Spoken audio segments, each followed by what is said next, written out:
నమస్తే, welcome to life line. నేను Shivani. So ఈ రోజు మనం డిస్కస్ చేయబోయే టాపిక్ వచ్చేసి కిడ్నీ ప్రాబ్లమ్స్ గురించి. సో వీటి కాజెస్, సిమ్టమ్స్, ట్రీట్మెంట్స్ గురించి వివరించడానికి ప్రస్తుతం మనతో పాటు స్టూడియోలో ఉన్నారు doctor Kamal Kiran from Medicover hospital. ఆయనతో మాట్లాడి మరిన్ని వివరాలు అడిగి తెలుసుకుందాం. హలో డాక్టర్ గారు. హలో, నమస్తే. సో ఫస్ట్ ఆఫ్ ఆల్ మనం డిస్కస్ చేసుకోవాల్సింది కిడ్నీ ఫెయిల్యూర్స్ గురించి. సో కిడ్నీ ఫెయిల్యూర్స్కి సంబంధించి మెయిన్ రీజన్స్ ఏమై ఉండొచ్చు? ఈ కిడ్నీస్ అన్నది మన బాడీలో one of the most important organs అంటాము. బ్రెయిన్, హార్ట్, లివర్, లంగ్స్, కిడ్నీస్లో వన్ ఆఫ్ దెమ్. ఏ ఆర్గన్ కూడా డ్యామేజ్ అయ్యి ఫెయిల్యూర్ అవుతే మాత్రం బతకడం చాలా కష్టం అయిపోతుంది. బతకాలన్నా కూడా ప్రతిరోజు ఒక చావే నడుస్తూ ఉంటుంది అనమాట. So difficult. ఈ కిడ్నీస్ ఎందుకు ఫెయిల్ అవుతాయి? చిన్నప్పటి నుంచి 90-100 ఇయర్స్ వరకు కిడ్నీస్ ఫెయిల్ అవ్వడానికి చాలా కారణాలు ఉన్నాయి. చిన్న వయసులో కూడా కిడ్నీస్ ఫెయిల్ అవ్వచ్చు. యూజువల్గాను ది కాంజనిటల్ అబ్నార్మాలిటీస్ అంటాం. పుట్టుకతోనే కిడ్నీస్ కొంచెం డ్యామేజ్గా పుట్టడం, సరిగా ఫామ్ కాకపోవడం, బ్లాడర్లో ప్రాబ్లం ఉండడం, సమ్ ఆబ్స్ట్రక్షన్, కిడ్నీ నుంచి బ్లాడర్లోకి యూరిన్ రావడంలో ఏదైనా అడ్డుపడడం, ఏదో న్యూరలాజికల్ ప్రాబ్లమ్స్ ఉండొచ్చు. పెద్ద అవుతున్న కొద్దీ యాంటీబాడీ డిసీజెస్ లైక్ మన సొంత యాంటీబాడీసే మన బాడీలో ఉన్నవి మన కిడ్నీని అటాక్ చేయడం. దీనిలో కామనెస్ట్ ఈస్ IgA నెఫ్రోపతి అని చెప్పేసి 30 years 40 years young people kidney ఫెయిల్యూర్స్తో రావడం IgA నెఫ్రోపతి వల్ల ఉంటుంది. బట్ బిగ్గెస్ట్ కారణం మనం చూసేది మన డైలీ ప్రాక్టీస్లో డయాబెటీస్, షుగర్. 100 మంది కిడ్నీ ఫెయిల్యూర్ ఉంటే 40% వాళ్ళు డయాబెటీస్ వల్లనే కిడ్నీ ఫెయిల్యూర్తో ఉంటారు. దీనికి యాడ్ చేస్తే blood pressure, high blood pressure control చేసుకోకుండా ఉంటే కిడ్నీస్ డ్యామేజ్ అయిపోతాయి. అండ్ దిస్ ఆల్మోస్ట్ అనదర్ 15-20% అంటాం. షుగర్ అండ్ బీపీ రెండు కలిపి ఆల్మోస్ట్ 50-60% ఆఫ్ కిడ్నీ ఫెయిల్యూర్స్కే కారణం అవుతాయి. తర్వాత వంశపారంపర్యంగా కొన్ని వ్యాధులు ఉన్నాయి. పాలిసిస్టిక్ కిడ్నీ డిసీజ్ అని, కిడ్నీ స్టోన్స్ వల్ల కిడ్నీ ఫెయిల్యూర్ అవ్వచ్చు, పెయిన్ కిల్లర్స్ వల్ల కిడ్నీ ఫెయిల్యూర్, ఎక్కువగా పెయిన్ కిల్లర్స్ వాడుకుంటే. సో ఇలాంటి వివిధ కారణాలు ఉన్నాయి, చాలా కారణాలు. అక్కడ main thing is sugar and blood pressure. Okay. So doctor గారు, మీరు ఎక్కువగా స్ట్రెస్ చేస్తుంది బీపీ అండ్ షుగర్ పేషెంట్స్ మీద. సో ఈ బీపీ అండ్ షుగర్ ఉండడం వల్ల కిడ్నీస్ మీద ఎలా ఇంపాక్ట్ చూపిస్తుంది? Right. Both sugar and blood pressure రెండూను మన కిడ్నీ మీద ఎందుకు అటాక్ చేస్తాయి? మన బాడీలో అంతాను బ్లడ్ సప్లై ఉంటుంది మనకి. అండ్ బ్లడ్ సప్లై మన హార్ట్ నుంచి బయటకు వచ్చిన కూడా మెయిన్ పైప్, ద అయోటా, ఇంత లావుగా ఉంటుంది. కానీ మన కిడ్నీస్ లోపలికి వెళ్ళేసేకి ద బ్లడ్ వెసల్స్, ఆర్టీరియోల్స్ అంటాం, రక్తనాళాలు చిన్నగా ఉంటాయి. మన వెంట్రుక అంత సన్నగా ఉంటాయి. అంత సన్న వెంట్రుకలోని మన బ్లడ్ సప్లై నడుస్తూ ఉంటుంది. అంత సన్న వాటికి షుగర్, బీపీ కంట్రోల్ లేకుండా ఉంటే ఇవన్నీ డ్యామేజ్ అవుతుంటాయి. ఈచ్ కిడ్నీలో 10 లక్షల ఫిల్టర్లు ఉంటాయి మనకి. 1 million ఫిల్టర్స్ అంటాం. వీటిని నెఫ్రాన్స్ అంటాం. అంటే ఇంత ఉంటాయి అంతే. దాంట్లోని ఈ షుగర్ అండ్ బ్లడ్ ప్రెషర్ వెళ్ళి డ్యామేజ్ చేసుకొని ప్రోటీన్ లాసెస్ స్టార్ట్ అయ్యి ఆ చిన్న ఈ ఫిల్టర్స్లోని గ్లోమరులస్ అంటాం, దాంట్లో ఫిల్టరింగ్ మెంబ్రెయిన్ ఉంటుంది అనమాట, చిన్నది. ఆ మెంబ్రెయిన్లో కూడాను ఆ కన్నాలు పెద్దవైపోయి లీకేజ్ ఆఫ్ ప్రోటీన్ స్టార్ట్ అయ్యి ఇంకా కిడ్నీ డ్యామేజ్ అవ్వడం స్టార్ట్ అవుతాయి. అలాగే ఈ 10 లక్షల ఫిల్టర్స్ అలా డ్యామేజ్ అవుతూను ఒక 5 లక్షల కంటే తగ్గిపోతే మాత్రం ఇంకా కిడ్నీ ఫెయిల్యూర్ స్టేజ్ ఎంటర్ అయిపోయి ఇంకా అలా పెరుగుతూనే ఉంటుంది కిడ్నీ ఫెయిల్యూర్. ఈ ఫిల్టర్స్ అలా క్లోజ్ అయిపోతూనే ఉంటాయి. దిస్ ద మెయిన్ కారణం మనకి blood pressure and kidneys and sugar కిడ్నీలకి డ్యామేజ్ చేయడానికి కోసం. ఓకే.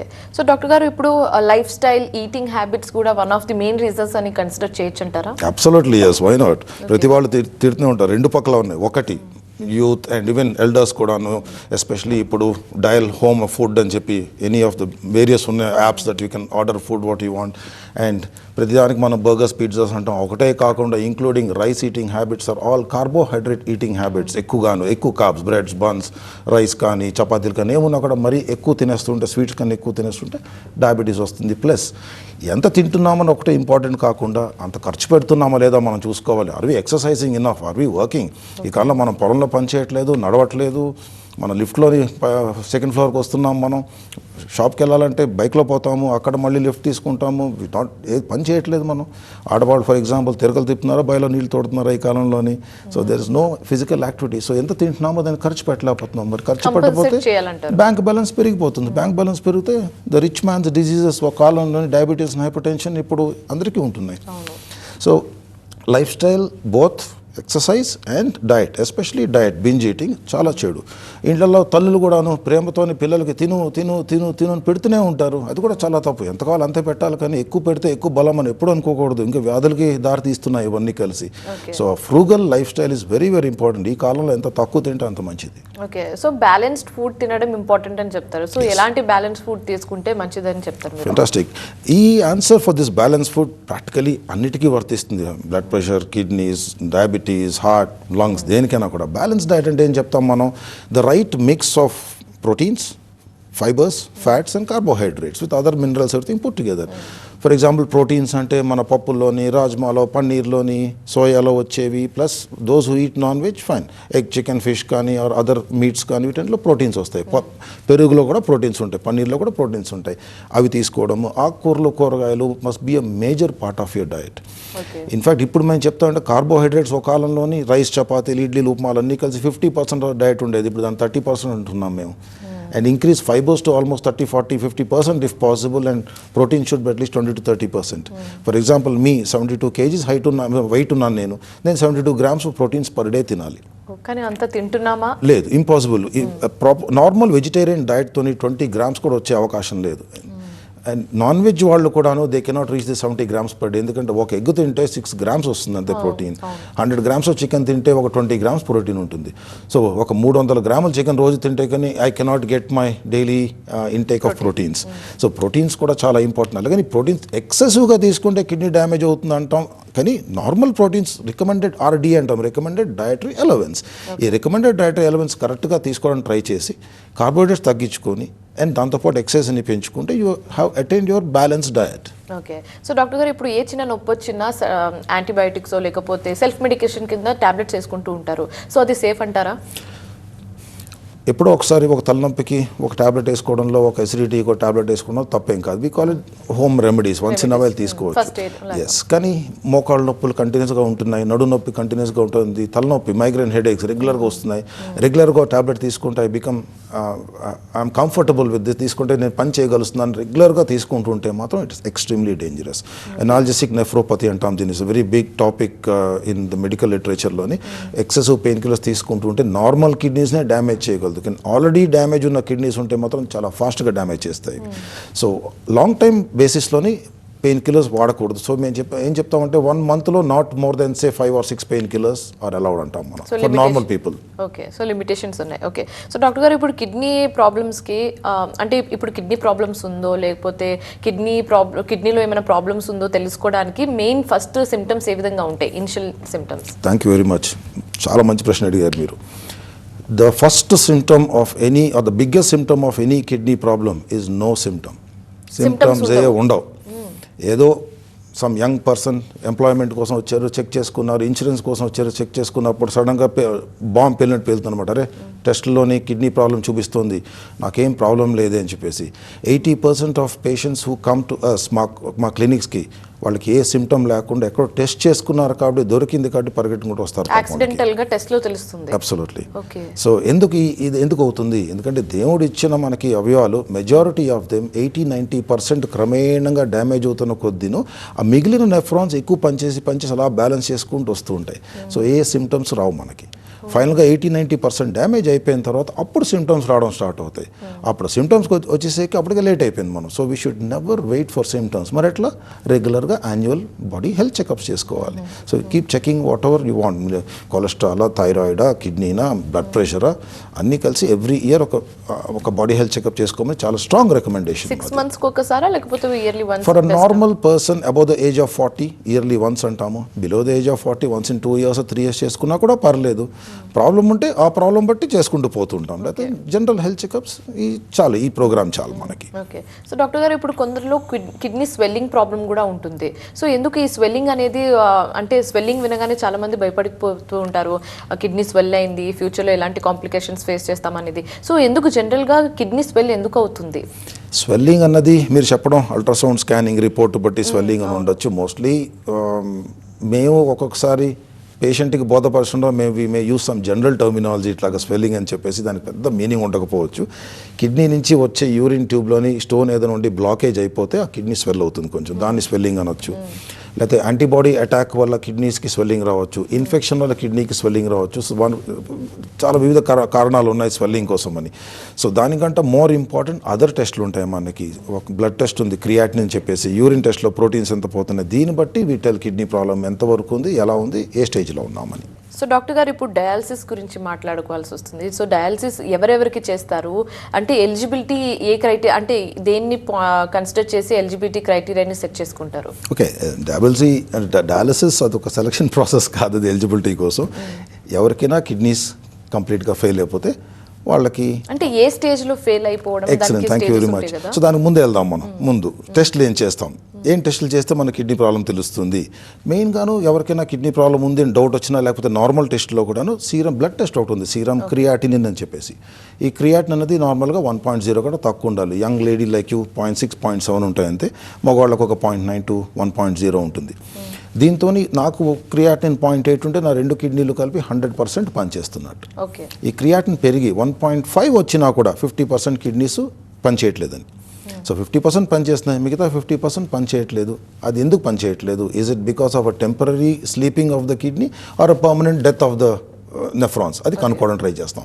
ఎట్లా కనుక్కుంటాం? అల్ట్రాసౌండ్ స్కానింగ్లో చూసుకుంటాం. అల్ట్రాసౌండ్ స్కాన్లో ఏదైనా అబ్నార్మాలిటీ ఉందా, యూరిన్లో ప్రోటీన్స్ పోతున్నాయా, యూరిన్లో బ్లడ్ పోతుందా, మిగతా పారామీటర్స్ అన్ని చూసుకొని, బ్లడ్ ప్రెషర్ ఎంత ఉంది, షుగర్ ఎంత ఉంది చూసుకొని, అవసరం ఉంటే కిడ్నీ బయాప్సీ కూడా చేస్తాం. కిడ్నీ బయాప్సీతో మనకు తెలుస్తుంది కిడ్నీ ఎంతవరకు డ్యామేజ్ అయిపోయింది. Is it a reversible damage of the kidney or is it permanent damage of the kidney?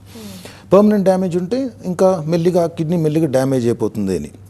So ఈ క్రియాటిన్ మెల్లిగా పెరుగుతూ సపోజింగ్ 6.5, 7 అనేది దాటిందంటే 90% కిడ్నీస్ డ్యామేజ్ అయిపోయి ఇంకా 10% మిగిలాయి.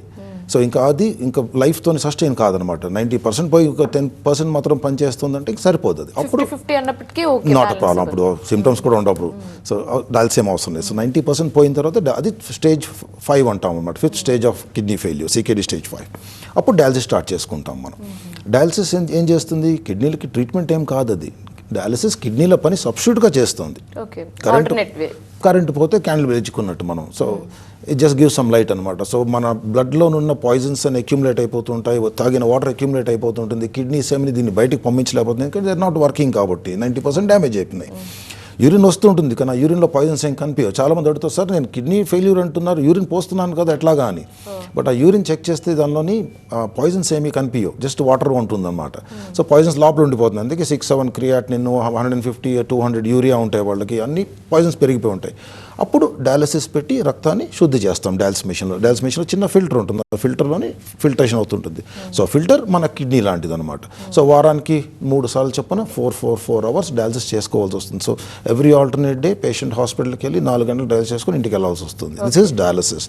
సో దాని క్రైటీరియా అంటే this is the criteria. 90% kidney damage or any other severe problem, ఆయాసంతో వచ్చారు, ఊపిరి ఆడటం లేదు, కాళ్ళ వాపులు బాగా వచ్చాయి, యూరిన్ బాగా తగ్గిపోయింది, అప్పుడు డయాలసిస్ ఇమీడియట్గా స్టార్ట్ చేయవలసి వస్తుంది. ఓకే. సో డాక్టర్ గారు ఇప్పుడు కిడ్నీ ట్రాన్స్ప్లాంట్ అనేది పర్మనెంట్ సొల్యూషనా? ఫెంటాస్టిక్ క్వశ్చన్ ఇది కూడాను.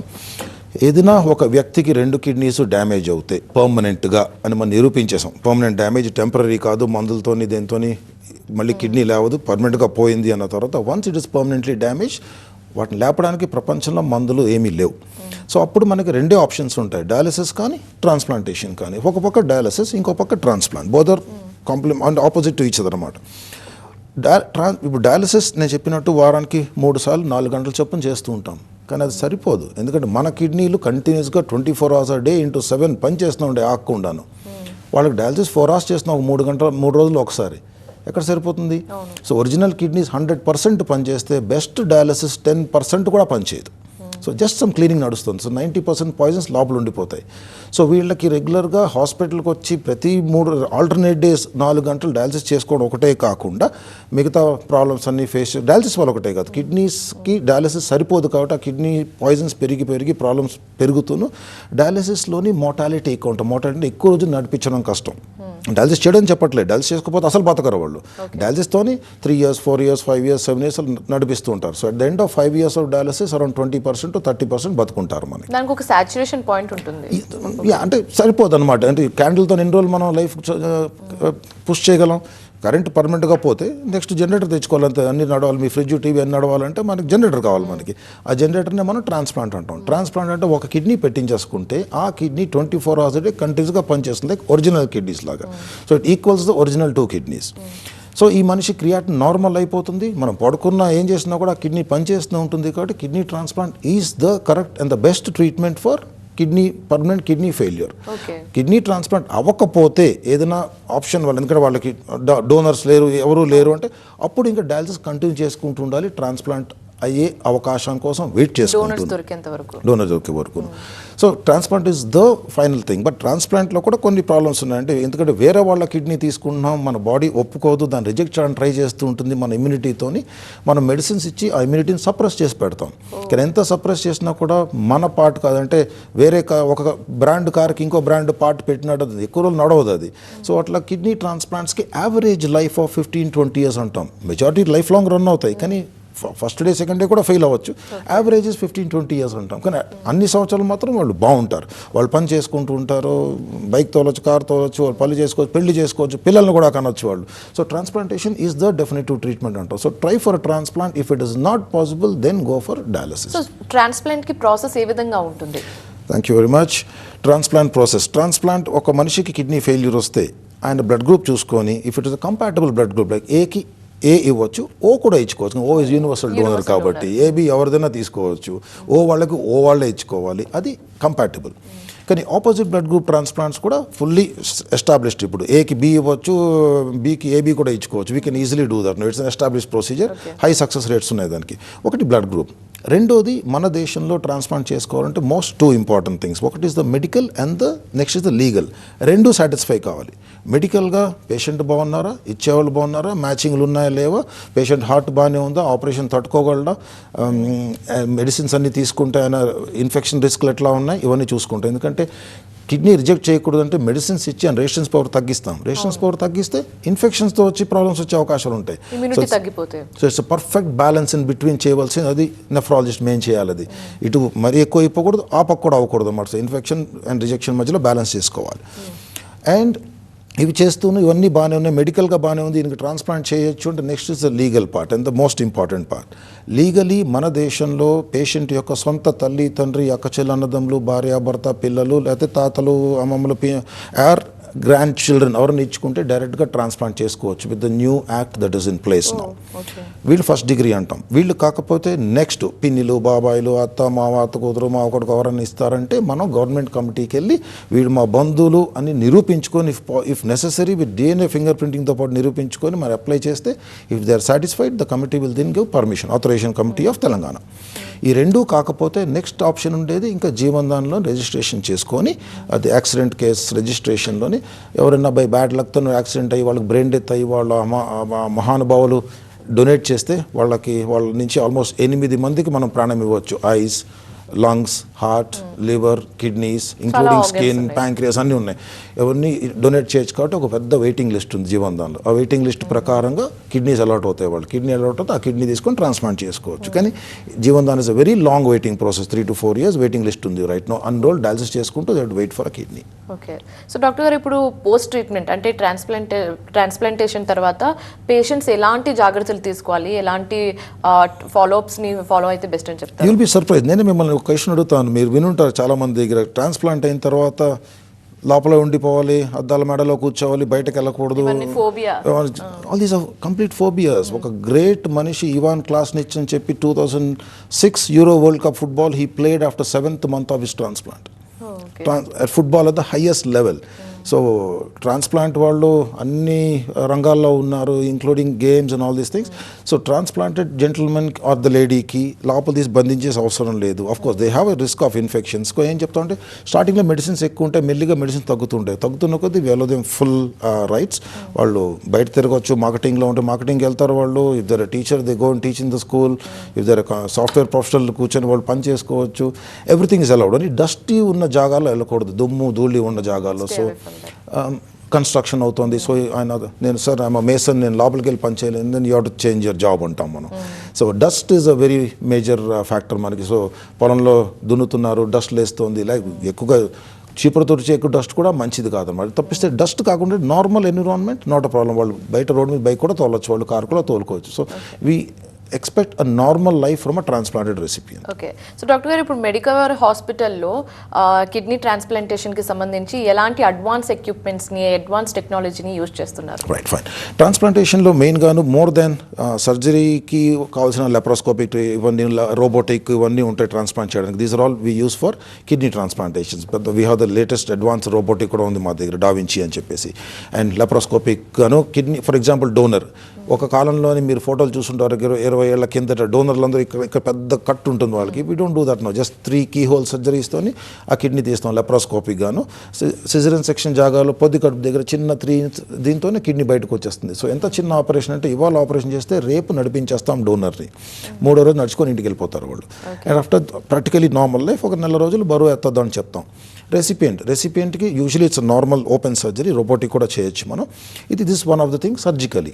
కానీ మోర్ ఇంపార్టెంట్లీ ఈజ్ ట్రాన్స్ప్లాంట్లోని ఇది నాట్ అన్లైక్ ఎనీ అదర్ సర్జరీకి.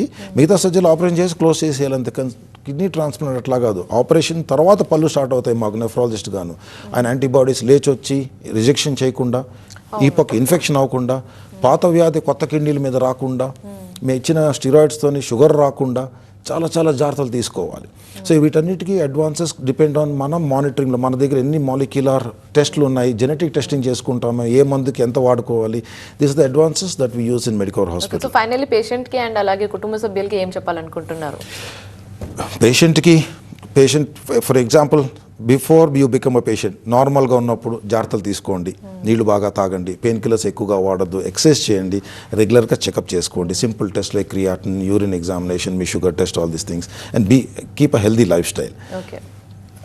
క్రియాటిన్ ఒకసారి పెరగడం స్టార్ట్ అవుతాయి, డయాలసిస్ వరకు వెళ్ళిపోకుండా మధ్యలోని మెయింటైన్ చేయడానికి ట్రై చేయండి. రెగ్యులర్గా హెల్త్ చెకప్స్ ఉండి, మెజారిటీ పీపుల్ హెల్త్ చెకప్ రాకుండాను కిడ్నీ డ్యామేజ్ అయిన తర్వాత వస్తున్నారు. తెలిసిన తర్వాత కూడా కళ్ళు మూసుకుంటే వెళ్ళిపోతుంది, నాకు ఈ వ్యాధి లేదు అని దే ట్రై టు భ్రమలో ఉండిపోతారు వాళ్ళు. ఆ కేర్లెస్నెస్తోని ఇంకా పెద్ద ప్రాబ్లం వస్తుంది. సో డయాలసిస్ అంటే భయం సార్, అందుకే మీ దగ్గర రావట్లేదు సార్, వస్తేనే డయాలసిస్ రాకుండా చూసుకుంటాం మేము. అది మెయింటైన్ చేయడం. నెక్స్ట్ కిడ్నీ ఫెయిల్యూర్ వచ్చి డయాలసిస్ అవసరం పడితే మాత్రం డయాలసిస్ కంటే భయపడద్దు. It's life saving mechanism. Dialysis start చేసుకోండి and necessary go for transplantation. So doctor గారు కిడ్నీ ప్రాబ్లమ్స్ గురించి, కిడ్నీ ట్రాన్స్ప్లాంటేషన్ గురించి వివరించినందుకు థ్యాంక్ యూ సో మచ్ అండి. Thank you very much. So ఇది ఇవాల్టి లైఫ్ లైన్. మరో ఆ లైఫ్ లైన్తో మళ్ళీ కలుద్దాం. చూస్తూనే ఉండండి TV9.